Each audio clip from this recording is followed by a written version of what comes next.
Item ಯಾವುದೇ ಇರಲಿ try ಮಾಡಿ ಆಚಿ ಚಿಕನ್ ಮಸಾಲಾ. ಆಚಿ ಚಿಕನ್ ಮಸಾಲಾ. ಬರದ ನಡುವೆ ತುಂಗಭದ್ರಾ ನದಿ ಬತ್ತಿ ಹೋಗಿದ್ದು ನದಿಯಲ್ಲಿ ರೈತರು ಪ್ರತಿಭಟನೆ ನಡೆಸಿದ್ದಾರೆ. ಬಿಬಿ ಗೌಡ ನೇತೃತ್ವದಲ್ಲಿ ಕಂಪ್ಲಿ ಸಮೀಪದ ತುಂಗಭದ್ರಾ ನದಿಯಲ್ಲಿ ರೈತ ಮುಖಂಡರು ಪ್ರತಿಭಟಿಸಿದ್ದಾರೆ.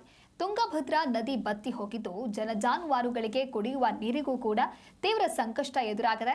ತುಂಗಭದ್ರಾ ಜಲಾಶಯದಿಂದ ತಕ್ಷಣ ನೀರು ಹರಿಸುವಂತೆ ಇಟಗಿ, ಸಣಾಪುರ, ಮಣ್ಣೂರು, ಸೂಗೂರು ಸೇರಿದಂತೆ ಹಲವು ಗ್ರಾಮಗಳ ರೈತರು ಆಗ್ರಹಿಸಿದ್ದಾರೆ.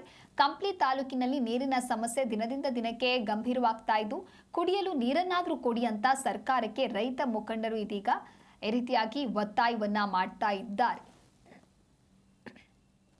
ಜಿಲ್ಲಾಧಿಕಾರಿಗಳಿಗೆ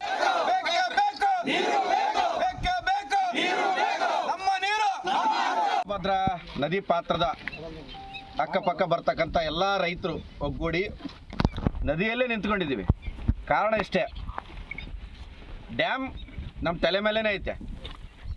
ತುಂಗಭದ್ರಾ ಡ್ಯಾಮ್ ನಮ್ಮದೇ ಡ್ಯಾಮ್ ಅಂತೀವಿ. ಎಲ್ಲ ಚುನಾವಣಾ ಪ್ರತಿನಿಧಿಗಳು, ರಾಜಕೀಯ ಮುಖಂಡರು, ಅಧಿಕಾರಿಗಳು ಡ್ಯಾಮ್ ಪರವಾಗಿ ಕೆಲಸ ಮಾಡ್ತಾರೆ. ಆದರೆ ನೀರು ತಾಕತ್ತು ಅವ್ರ ಹತ್ರ ಇಲ್ಲ. ಇವತ್ತು ತುಂಗಭದ್ರಾ ನದಿಯಿಂದ ಜಲ